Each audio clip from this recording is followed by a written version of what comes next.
जयकारा शेरा वाली माइला, बोलो सांचे दरबार की जय।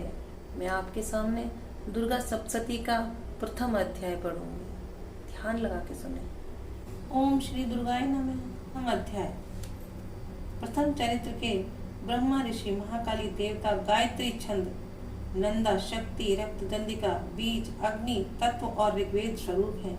श्री महाकाली देवता की प्रसन्नता के लिए प्रथम चरित्र के जप में विनियोग किया जाता है। भगवान विष्णु के सो जाने पर मधु और कैटभ को मारने के लिए कमल जन्मा ब्रह्मा जी ने जिनका स्तवन किया था, उस महाकाली देवी का मैं स्तवन करता हूँ।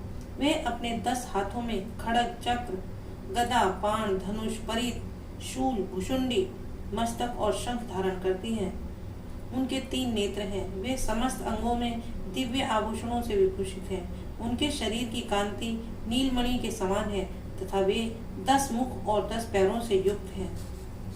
मार्कंडेय जी बोले, सूर्य के पुत्र सावर्णी जो 8वें मनु कहे जाते हैं, उनकी उत्पत्ति की कथा विस्तार पूर्वक कहता हूँ, सुनो। सूर्य कुमार महाभाग सावर्णी भगवती महामाया के अनुग्रह से जिस प्रकार मनवंतर के स्वामी हुए, वही प्रसंग सुनाता हूँ। पूर्व काल की बात है। स्वारोचिस मनवंतर में सुरथ नाम के एक राजा थे, जो चैत्र वंश में उत्पन्न हुए थे। उनका समस्त भूमंडल पर अधिकार था। वे प्रजा का अपने औरस पुत्रों की भांति धर्म पूर्वक पालन करते थे। तो भी उस समय कोला विध्वंसी नाम के क्षत्रिय उनके शत्रु हो गए। राजा सुरथ की दंड नीति बड़ी प्रबल थी। उनका शत्रुओं के साथ संग्राम हुआ। यद्यपि कोला विध्वंसी संख्या में कम थे, तो भी राजा सुरथ युद्ध में उनसे परास्त हो गए तथा वे युद्ध भूमि से अपने नगर को लौट आए और केवल अपने देश के राजा होकर रहने लगे। किंतु वहां भी उन प्रबल शत्रुओं ने उस समय महाभाग राजा सुरथ पर आक्रमण कर दिया। राजा का बल क्षीण हो चला था, इसलिए उनके दुष्ट, बलवान एवं दुरात्मा मंत्रियों ने वहां उनकी राजधानी में भी राजकीय सेना और खजाने को हथिया लिया। सुरथ का प्रभुत्व नष्ट हो चुका था, इसलिए वे शिकार खेलने के बहाने घोड़े पर सवार हो वहां से अकेले ही एक घने जंगल में चले गए। वहां उन्होंने विप्रवर मेधा मुनि का आश्रम देखा। वहां कितने ही हिंसक जीव परम शांत भाव से रहते थे। मुनि के बहुत से शिष्य उस वन की शोभा बढ़ा रहे थे।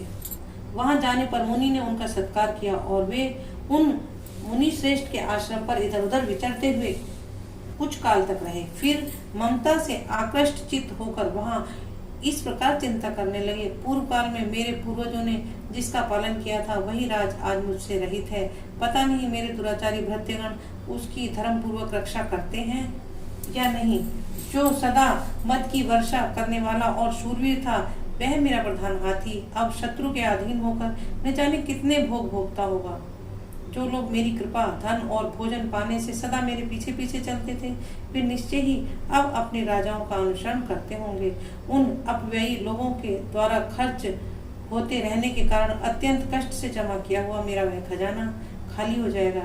ये तथा और भी कई बातें राजा सुरथ निरंतर सोचते रहते थे। एक दिन उन्होंने वहां विप्रवर मेधा के आश्रम के निकट एक वैश्य को देखा और उससे पूछा, भाई तुम कौन हो? यहाँ तुम्हारे आने का क्या कारण है?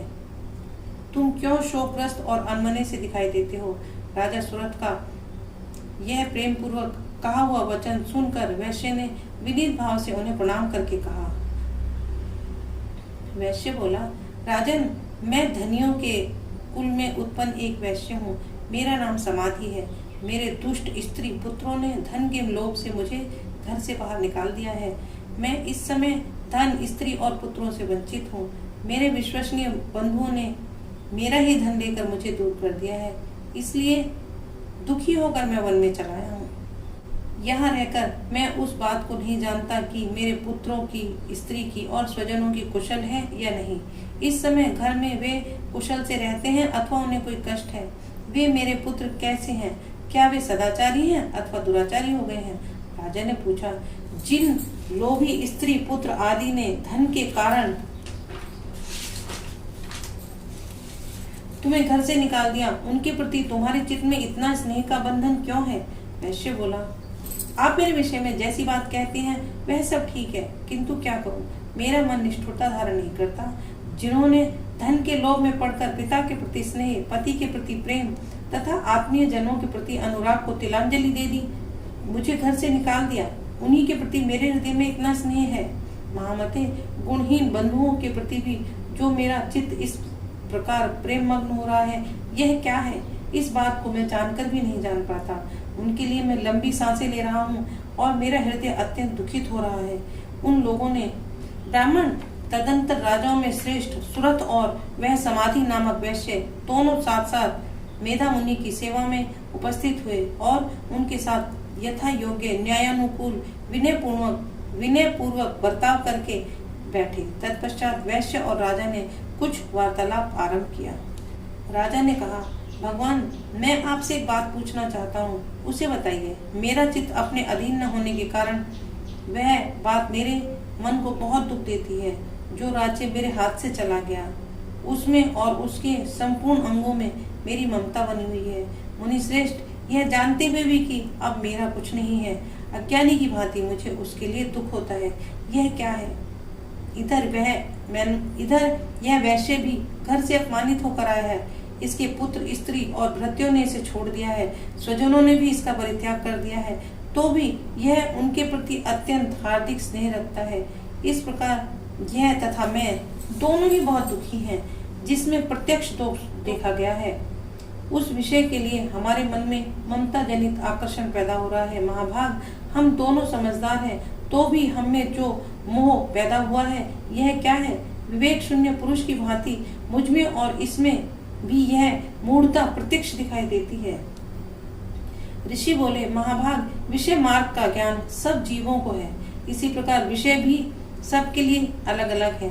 कुछ प्राणी दिन में नहीं देखते और दूसरे रात में नहीं देखते तथा कुछ जीव ऐसे हैं जो दिन और रात में भी बराबर ही देखते हैं। यह ठीक है कि मनुष्य समझदार होते हैं, किंतु केवल वे ही ऐसे नहीं होते। पशु, पक्षी और मृग आदि सभी प्राणी समझदार होते हैं। मनुष्यों की समझ भी वैसी ही होती है जैसे उन मृग और पक्षियों की होती है, तथा जैसी मनुष्यों की होती है वैसी ही उन मृग, पक्षी आदि की होती है। यह तथा अन्य बातें भी प्राय दोनों में समान ही है। समझ होने पर भी इन पक्षियों को तो देखो, ये स्वयं भूख से पीड़ित होते हुए भी मोहवश बच्चों की चोंच में कितने चाव से अन्न के दाने डाल रहे हैं। नरश्रेष्ठ, क्या तुम नहीं देखते कि ये मनुष्य समझदार होते हुए भी लोभवश अपने लिए कुछ उपकार का बदला पाने के लिए पुत्रों की अभिलाषा करते हैं? यदि उन सब में समझ की कमी नहीं है, तथापि वे संसार की स्थिति बनाए रखने वाली भगवती महामाया के प्रभाव से ममता में भंवर से युक्त मोह के गहरे गर्त में गिराए गए हैं। इसलिए इसमें आश्चर्य नहीं करना चाहिए। जगदीश्वर भगवान विष्णु की योग निद्रा रूपी जो भगवती महामाया है, उन्हीं से यह जगत मोहित हो रहा है। वे भगवती महामाया ज्ञानियों के भी चित्त को बलपूर्वक खींचकर मोह में डाल देती हैं। वे ही इस संपूर्ण चराचर जगत की सृष्टि हैं, तथा वे ही प्रसन्न होने पर मनुष्यों को मुक्ति के लिए वरदान देती हैं। वे ही पराविद्या, संसार बंधन और मोह की हेतुभूता सनातनी देवी तथा संपूर्ण ईश्वरों की भी अधीश्वरी हैं। राजा ने पूछा, भगवान, जिन्हें आप महामाया कहते हैं, वे देवी कौन है? ब्राह्मण, उनका आविर्भाव कैसे हुआ तथा उनके चरित्र और कौन कौन से हैं? ब्रह्मा देवताओं में श्रेष्ठ महर्षि उन देवी का कैसे प्रभाव हुआ? जैसा स्वरूप और जिस प्रकार प्रादुर्भाव हुआ हो, वह सब आपके मुख से हम सुनना चाहते हैं। ऋषि बोले, राजन, वास्तव में तो वे देवी नित्य स्वरूप ही हैं। संपूर्ण जगत उन्हीं का रूप है तथा उन्होंने समस्त विश्व को व्याप्त कर रखा है। तथापि उनका प्राकट्य अनेक प्रकार से होता है। वह मुझसे सुनो। यद्यपि वे नित्य और अजन्मा है, तथापि देवताओं का कार्य सिद्ध करने के लिए प्रकट होती हैं।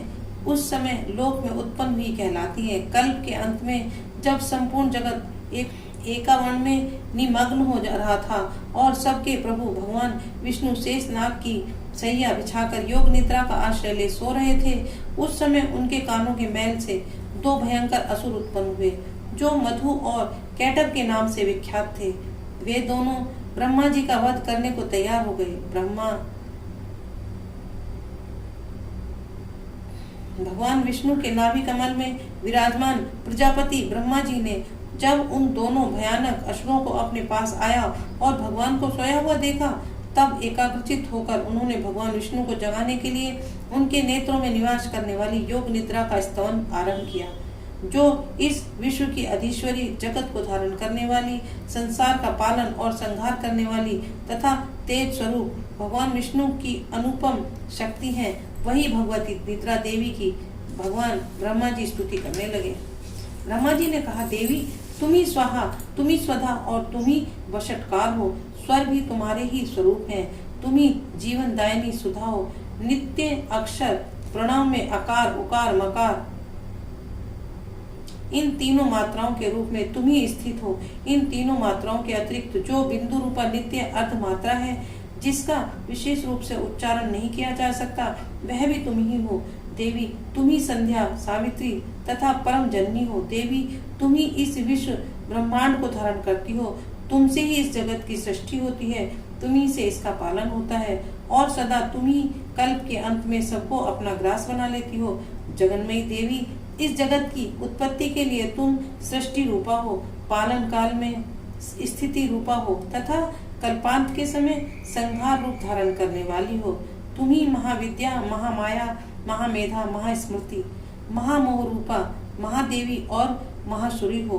तुम ही तीनों गुणों को उत्पन्न करने वाली सबकी प्रवृत्ति हो। भयंकर कालरात्रि, महारात्रि और मोहरात्रि भी तुम ही हो। तुम ही श्री, तुम ही ईश्वरी, तुम ही हीन और तुम ही बोध स्वरूपा बुद्धि हो। लज्जा, पुष्टि, तुष्टि, शांति और क्षमा भी तुम ही हो। तुम खड़ग धारणी, शूल धारणी, घोर रूपा तथा गदा, शंख, चक्र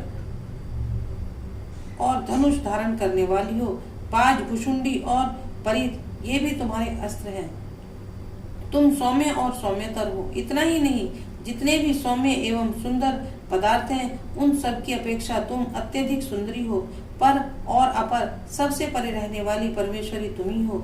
सर्व स्वरूपे देवी, कहीं भी सत असत रूप से कुछ वस्तुएं हैं और सबकी जो शक्ति है वह तुम ही हो। ऐसी अवस्था में तुम्हारी स्तुति क्या हो सकती है? जो इस जगत की सृष्टि, पालन और संहार करते हैं, उन भगवान को भी जब तुमने निद्रा के अधीन कर दिया है, तब तुम्हारी स्तुति करने में यहाँ कौन समर्थ हो सकता है? मुझको, भगवान शंकर को तथा भगवान विष्णु को भी तुमने ही शरीर धारण करवाया है, अतः तुम्हारी स्तुति करने की शक्ति किसमें है? देवी, तुम तो अपने उन उदार प्रभावों से ही प्रशंसित हो। ये जो दोनों दुर्धुष असुर मधु और कैटभ हैं, इनको मोह में डाल दो और जगदीश्वर भगवान विष्णु को शीघ्र ही जगा दो। साथ ही इनके भीतर इन दोनों महान असुरों को मार डालने की बुद्धि उत्पन्न कर दो। ऋषि कहते हैं, राजन, जब ब्रह्मा जी ने वहाँ मधु और कैटभ को मारने के उद्देश्य से भगवान विष्णु को जगाने के लिए तमोगुणी अधिष्ठात्री देवी योग निद्रा की इस प्रकार स्तुति की, तब वे भगवान के नेत्र, मुख, नासिका, बाहु, हृदय और वक्षस्थल स्थल से निकलकर अव्यक्त जन्मा ब्रह्मा जी की दृष्टि के समक्ष खड़ी हो गई। योग निद्रा से मुक्त होने पर जगत के स्वामी भगवान जनार्दन उस एकावर्ण के जल में शेषनाग की सैया से जाग उठे। फिर उन्होंने उन दोनों असुरों को देखा।